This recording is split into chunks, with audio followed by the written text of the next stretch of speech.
একটা টোস্ট আছে না, মক্কার আলফালা মার্কেট তার 20 তলার। আমি একবার চা খাবার যা দেখি যে ওই অল টাইম টোস্ট বিস্কুট প্রাণ কোম্পানি রুটি দেখি যে প্যাকেটও তো আরবি দিয়ে লেখা। তা আমি কোনো যে আমার বাংলাদেশে আমি অল টাইম টোস্ট খাই, সাবে সাবে শাকাটিতে ঢুকে দিলে গিয়ে লল্লিত যায়। আর এই টোস্ট বিস্কুট কি রে চাবাতি মনে গুঁড়ো হয়ে যায়। কারণ কইতে হুজুর বাঙালি ওই দোকানের সব সেলারম্যান আছে, তারা বলছে হুজুর পৃথিবীর কোনো দেশে যদি বাংলাদেশ থেকে জিনিস আসে কোনো রকমের ডুপ্লিকেট জিনিস দিতে পারবে না, যদি দেয় ওই সরকার ব্যান করে দিবি, সীমানা ঢুকতে দেবে না। বগুড়া মদিনার মক্কাত কাঁচা বাজারত গেলাম, যেগুলো পান বাংলাদেশের থেকে যায় মনে হচ্ছে এখনই গাছের থেকে তুলে নিয়ে এলো।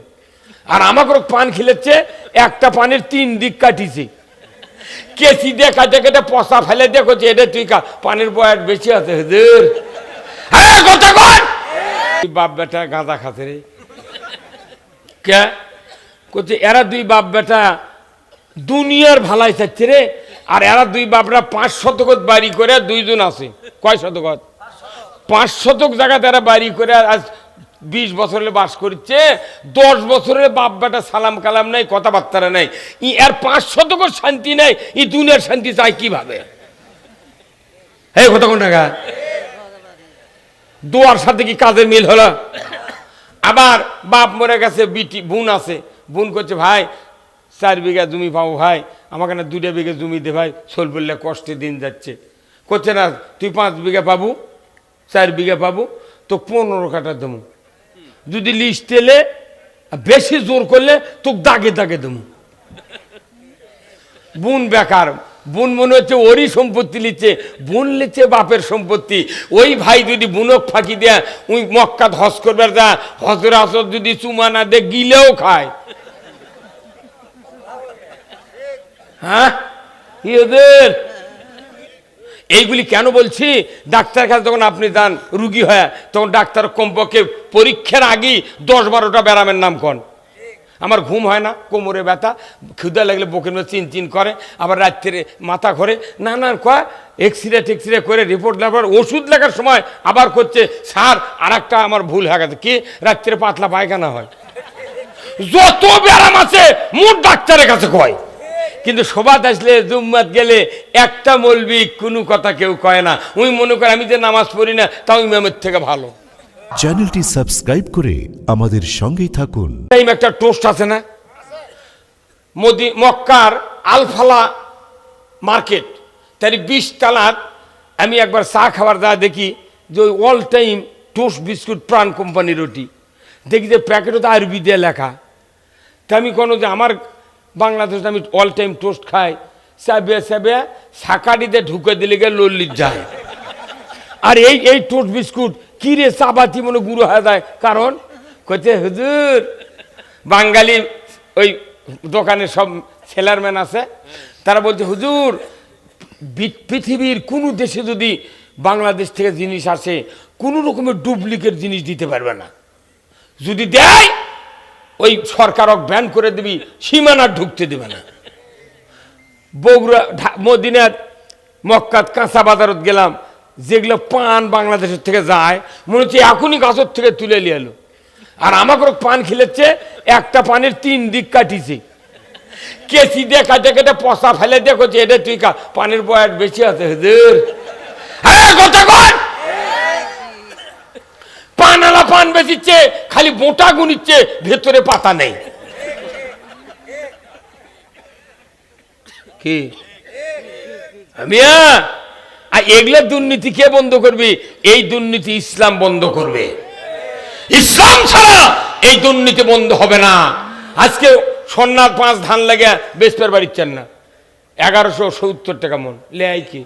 এই ধান মোট পুঁজিপতিরা কিনে দিচ্ছে, পরে যারা 1600 টাকা বেচবি। আলু লাগাছিলেন না আর বছর, ভয়ে মানুষ আলু তোলেনি। 350 টাকা দেওয়া বাদ দেয়, ওই টোলারা কছে 50 টাকা দিচ্ছে, আলু আমাকে দিয়ে দেন। মানে এই সিন্ডিকেট বাংলাদেশের সবচেয়ে বেশি কৃষকের ক্ষতি করতেছে। আমরা চাচ্ছি এদেশে একটা সুস্থ সরকার আসে, জনগণের দ্বারে দ্বারে শান্তি পৌঁছায় যাক।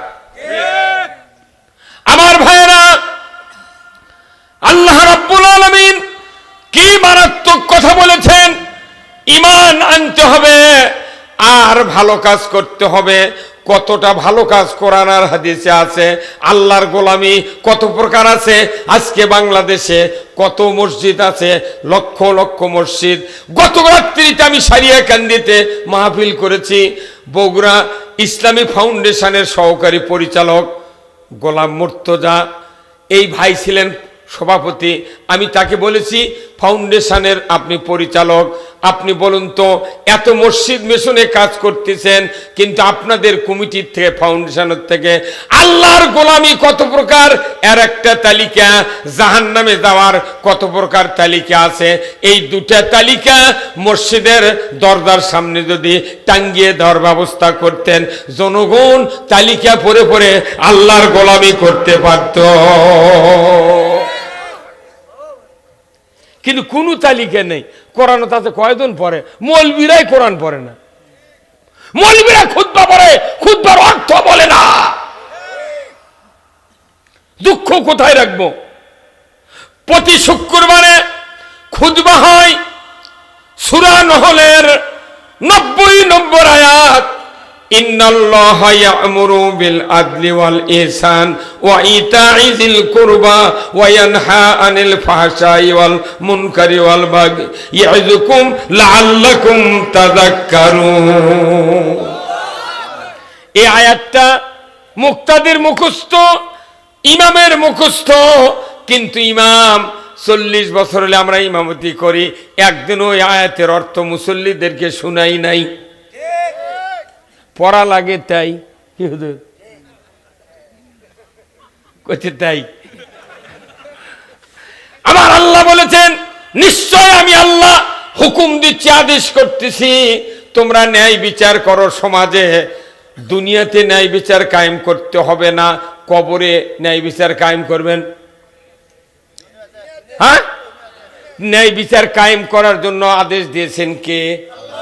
ইন্নাল্লাহা ইয়া'মুরু বিল আদলি ওয়াল ইহসান, আমি হুকুম দিচ্ছি আল্লাহ, ন্যায় বিচার তোমরা পৃথিবীতে করো, আর ইনসাফ ভিত্তিক সমাজ কায়েম করো, আর আত্মীয় স্বজনের সাথে সৎ ব্যবহার করো। আত্মীয় স্বজন একবারে আল্লাহ বলেছেন, তাহলে কত টায়ারের আত্মীয় স্বজন আছে আপনার? মা বাবা ভাই বোন, এগুলো তো আপন আত্মীয়। খালু নানা নানি দাদা দাদি ফুফা ফুফি করতে করতে যত আত্মীয় স্বজন আছে ব্লাড কানেকশনের, আমার আল্লাহ বলেছেন আত্মীয় স্বজনের সাথে সদ্ব্যবহার করো। কিন্তু দুঃখের বিষয়, বাংলাদেশের জমিনে প্রতি শুক্রবারে বাপও মসজিদে যায়, বেটাও মসজিদে যায়। এমন এমন বাপ বেটা আছে 10 বছর হলে বাপের সাথে বেটার সাথে সালাম কালাম নাই। কি ঠিক? হ্যাঁ, মসজিদের কয় দরজা? একটা। মসজিদের 3 দরজা, সামনের দিকে 3 দরজা। বাপ যদি দেখে বেটা আছে জুম্মাত, বাপও বেটাও করছে আব্বা আছে জুম্মাত, আব্বা বাঁকার দরজা দেয়া সামনে বসে আছে, বেটার তো সাথে বাপের সাথে মিল নাই, উনি আবার ওরতে ঘুরে আসে ওই দরজা দিয়ে সামনে গেছে। বাপের কাছে কোনো বেটা বসে না, কথা কোন দেখা মিল নাই তো। কি বেটা দেব হচ্ছে, বাপ দেব হচ্ছে, নামাজ সুন্নত পড়তেছে, হাত তুলে মোনাজাত করতেছে, আল্লাহ রব্বানা আতিনা ফিদ দুনিয়া হাসানা ওয়া ফিল আখিরাতি হাসানা ওয়া কিনা আযাবান্নার। আল্লাহ তুমি, হে রব, তুমি দুনিয়ার ভালাই দাও, আখিরাতের ভালাই দাও, আর জাহান্নাম থেকে মুক্তি দিয়ে দাও। সলিড দোয়া, তাই না? কিন্তু আল্লাহ তখন ওই ফেরেশতা কয়, জিবরাইল, এই 2 বাপ বেটা গাঁজা খাতে রে। কে করছে? এরা 2 বাপ বেটা দুনিয়ার ভালাই চাচ্ছে রে, আর এরা 2 বাপরা 5 শতক বাড়ি করে 2 জন আছে। কয় শতক? 5 শতক জায়গাতে এরা বাড়ি করে আজ 20 বছরে বাস করছে। 10 বছরের বাপ বেটা সালাম কালাম নাই, কথাবার্তা নাই, এর 5 শতক শান্তি নাই, এই দুনিয়ার শান্তি চাই কিভাবে? এই কথা কোন টাকা? দোয়ার সাথে কি কাজের মিল হলো? আবার বাপ মরে গেছে, বিটি বোন আছে, বোন করছে ভাই 4 বিঘা জমি পাবো ভাই, আমাকে না 2 বিঘা জমি দে ভাই, সোল বললে কষ্টে দিন যাচ্ছে। করছে না তুই 5 বিঘা পাবো, 4 বিঘা পাবো, তো 15 কাঠা দেবো, যদি লিস্ট এলে বেশি জোর করলে তোকে দাগে দাগে দেবো। বোন বেকার, বোন মনে হচ্ছে ওরই সম্পত্তি লিচ্ছে, বোন লিচ্ছে বাপের সম্পত্তি। ওই ভাই যদি বুনক ফাঁকি দেয়, ওই মক্কাত হজ করবার যা, হজের আসর যদি চুমা না দে গিলেও খায়। হ্যাঁ ওদের লাভ হবে? খবরদার, আপন বোন আপন আত্মীয়র সাথে সৎ ব্যবহার করতে হবে। 1 নম্বর হলো ন্যায় বিচার জমিনে কায়েম করতে হবে, ইনসাফ ভিত্তিক সমাজ কায়েম করতে হবে। আত্মীয়র সাথে কোনো সৎ ব্যবহার ছাড়া খারাপ ব্যবহার করা যাবে না। আমার রসুল বলছেন, যারা আত্মীয় স্বজনের সাথে ব্লাড কানেকশনের সাথে আত্মীয়তা ছিন্ন করবে, আল্লাহর রসুল বলছেন তারা জান্নাতে প্রবেশ করতে পারিবে না। এই বক্তৃতা প্রতি শুক্রবারে হচ্ছে, কিন্তু সমাজের কোনো পরিবর্তন হচ্ছে কেবা হচ্ছে? এরপরে আবার আল্লাহ বলছেন, নাফরমানি, ফায়সা, অশ্লীল এবং গর্হিত কার্যকলাপ থেকে তোমরা দূরে থাকো। কয়টা কাজ? 4টা কাজ থেকে দূরে থাকো। আল্লাহ বলছেন লাআল্লাকুম তাযাক্কারুন। সবচেয়ে বড় জিকির হলো ওই 3টা কায়েম করা, এই 4টা বাদ দেওয়া। আমরা এই জিকির না করে মাগরিবের পর আল্লাহ আল্লাহ আল্লাহ, মেয়ে মানুষের বল খেলা দেখেন নাকি? ওরা কি ফায়সা কাজ নয়? সেই কাজ বাংলাদেশে হচ্ছে, লাইসেন্স দিয়ে হচ্ছে। যুবক ক্লাস 10-এর ছাত্রী, ইন্টারের ছাত্রী, অনার্সের ছাত্রী, সবুজ প্যান্ট হাফ প্যান্ট ভোট পাওয়ার দেয়, সবুজ আর লাল গেঞ্জি গাও দেয়, অস্ট্রেলিয়া গেছে খেলবেন, ওটি থেকে জিতে যাচ্ছে, টেলিভিশনে করছে বাংলাদেশের গৌরব উজ্জ্বল। কে তুমি আমার কবিরা গুণা এই খেলা, তো তুমি আমার খেলা দিয়ে কিসের গৌরব উজ্জ্বল করছে? যদি বল খেলায় যদি জায়েজ হয়, তাহলে আমি একটা বক্তা, আমার বয়স বেশি, আমার বইয়েরও বয়স বেশি, আমার বউক থম ব্যাগে, আরে মারুফের বউক থম হচ্ছে সেন্টারে। এই 2টা বক্তার বৌদি খালি ভোট পাওয়ার দেয়, ফিল্ডত নামে, ফেসবুকে ছবি দেয় কবি, এই 2 বদমাইশের তার বক্তৃতা কেউ শোনো না। বাংলাদেশ ইমানদার থাকতো, মহিলার বল খেলা বাংলার জমিনে আর হতে দিত না।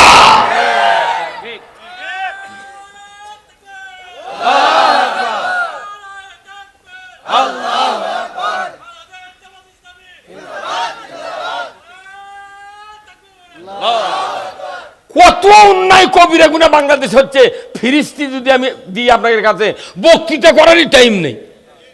এইগুলি কেন বলছি? ডাক্তার কাছে যখন আপনি যান রুগী হয়, তখন ডাক্তার কমপক্ষে পরীক্ষার আগেই 10-12টা ব্যারামের নাম কন।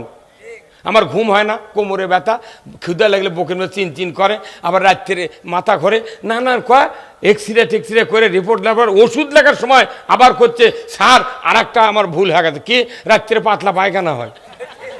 যত ব্যারাম আছে মোট ডাক্তারের কাছে কয়, কিন্তু সবাত আসলে জুম্মাত গেলে একটা মৌলবি কোনো কথা কেউ কয় না। ওই মনে করে আমি যে নামাজ পড়ি না তাও ইমামের থেকে ভালো। মুসলিম আমি, সৈনিক আমি, আমি চির রণবীর, আল্লাহকে ছাড়া কাউকে মানি না, নারাই তাকবীর। বের মুসলমান ধরো আল কোরআন, ফিরায়া আনো সেই হারানো সম্মান। বের মুসলমান নারাই তাকবীর, আল্লাহু আকবার, তোলো ধ্বনি ধরায় রাখবার। বের মুসলমান ধরো আল কোরআন, ফিরায়া আনো সেই হারানো সম্মান। বের মুসলমান, আমরা বীরের জাত। যদি কোরআন বিজয় থাকতো, শিক্ষা ইন্দুর বিড়াল আমাদের মাথায় লাগতে দিতে পারতো না। আমরাই তো শ্রেষ্ঠ জাতি, ইমান আছে, ভালো কাজ আছে, কত ঠিক কিনা? শ্রেষ্ঠ জাতিকে আজকে ফাঁসির কাস্টে ঝুলানো হলো, আল্লামা সাঈদীকে বাংলাদেশ থেকে বিতাড়িত করা হলো। 1 কোটি বছরে সাঈদীর মতো একটা লোক পৃথিবীর কোথাও তৈরি করা সম্ভব নয়। উনি যা বললে গেছেন জীবিত অবস্থায়, বাংলাদেশে অক্ষরে অক্ষরে 110% তাই ঘটে গেছে। কি হুজুর? 100%। দিনকে করছে সাঈদী যা করলো তাই হলো। আসলে লোকটা আল্লাহর ওলি বারে, তুই বাঁচে থাকতে করলি না গে, মরার পরে তোর ওটা কে শোনে কথা কর। কোন একদিন এদেশের আকাশে কলেমার পতাকা উড়বে, সেদিন সবাই খোদাই বিধান পেয়ে দুঃখ বেদনা ভুলবে।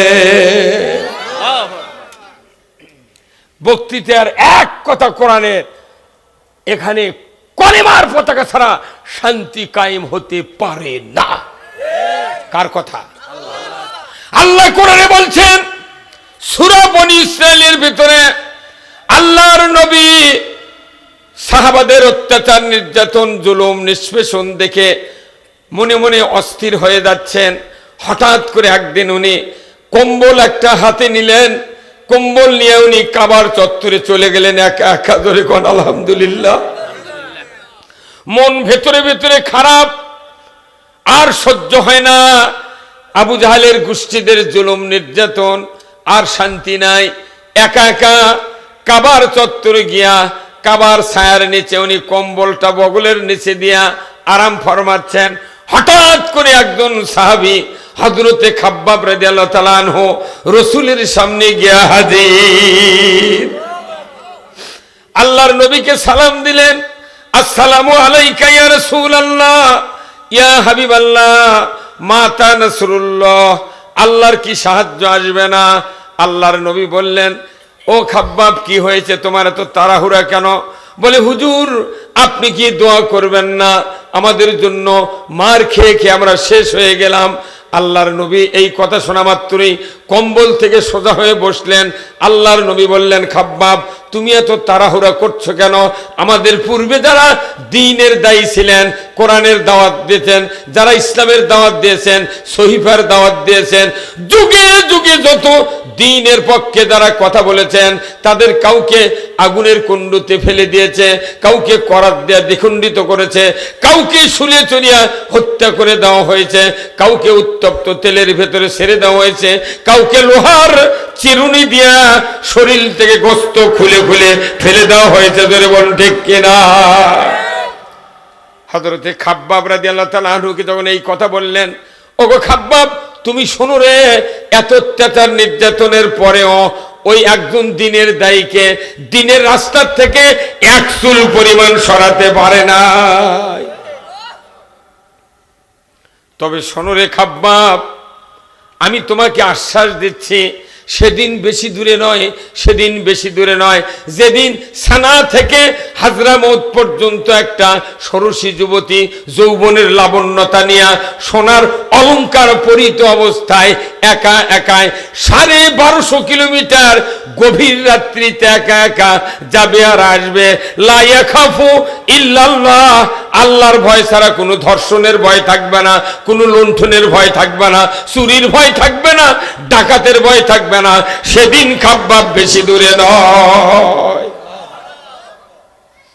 আল্লাহর নবীর এই আশ্বাস বাণী শুনেই হযরতে খাব্বাব রাদিয়াল্লাহু তাআলা আনহু মুস্কি হাসি দিয়া আলহামদুলিল্লাহ পাঠ করলেন। আল্লাহ বললেন, হে জিবরাইল দেরি করো না, করো না, আমার হাবিবের মুখ দিয়ে যে কথা বেরিয়ে এসেছে ওই কথাটাই আমি তো চেয়েছিলাম, ওই কথাটা মানুষের ভেতরে চলে যাক। এই মক্কাতে জুলুম নির্যাতন যত খুন খারাপি হচ্ছে, এর থেকে বাঁচার জন্য যে পরামর্শ আল্লাহর নবী আমার হাবিব দিয়েছেন, আর দেরি করো না, করো না। লৌহে মাহফুজ থেকে বনী ইসরাইলের একটা আয়াত নিয়ে নবীজির কাছে তুমি জানায় দাও, আমার নবী যেন আমার কাছে আয়াত পড়ে দোয়া করে। আয়াতটা হলো, অকুর রব্বি আদখিলনি মুদখালা সিদিকিন ওয়া আখরাজনি মুখরাজা সিদিকিন ওয়াজআলনি মিন লাদুনকা সুলতানান নাসীরা। আমার আল্লাহ বললেন, জিবরাইল যাও এই আয়াতটা নিয়ে আমার হাবিবকে বলে দাও, আমার হাবিব যেন দোয়া করে আমার কাছে, হে আল্লাহ, হে রব, আমাদেরকে সত্যপন্থীদের দলভুক্ত করুন, আর আমাকে একটা রাষ্ট্র দান করুন, না অন্য একটা রাষ্ট্র দিয়ে আমাকে সাহায্য করুন। জিবরাইল যাও, আমার নবী যখন এই দোয়া করবে, আমি রাসূলের নিরাপত্তার জন্য, সাহাবীদের, মুসলমানের নিরাপত্তার জন্য একটা ইসলামী রাষ্ট্র দান করে দেব। মক্কাতে জুলুম অত্যাচার থেকে বাঁচার জন্য রসুলকে হিজরতের আশ্বাস বাণী দিয়ে দিলেন আল্লাহ, যাও, আর মক্কাতে থাকা যাবে না। এখানে নেতৃত্ব তৈরি হয়েছে, সমর্থকের অভাব, ভোটারের অভাব, এখান থেকে চলে যাক মদিনায়। হাজার হাজার মানুষ রসুলকে আপ্যায়ন করার জন্য বসে আছে, দাঁড়িয়ে আছে। আল্লাহু আকবার। আল্লাহর নবীর কাছে যখন আয়াত পৌঁছে গেল, আল্লাহর নবী দোয়া করলেন, وقل ربي أدخلني مدخل صدق وأخرجني مخرج صدق واجعل لي من لدنك سلطانا نصيرا। আল্লাহ তো চাচ্ছেন এই দোয়া করুক, কথা ঠিক কিনা? আল্লাহ রসুলকে বলেন, আপনি রেডি হন, হিজরত করা লাগবে মদিনায়। সুবহানাল্লাহ। আল্লাহর নবী হিজরত করে মদিনায় গেলেন। কোবা পল্লীতে 3 দিন থাকলেন, মসজিদে কোবা তৈরি করলেন, মদিনায় গেলেন। তামাম মদিনার লোকজন একত্রিত হয়ে গেল। ইহুদি, নাসারা, আনসার, মুহাজির, কাফের, মুশরিক যত মানুষ ছিল সব দাঁড়িয়ে গেল। আল্লাহর নবী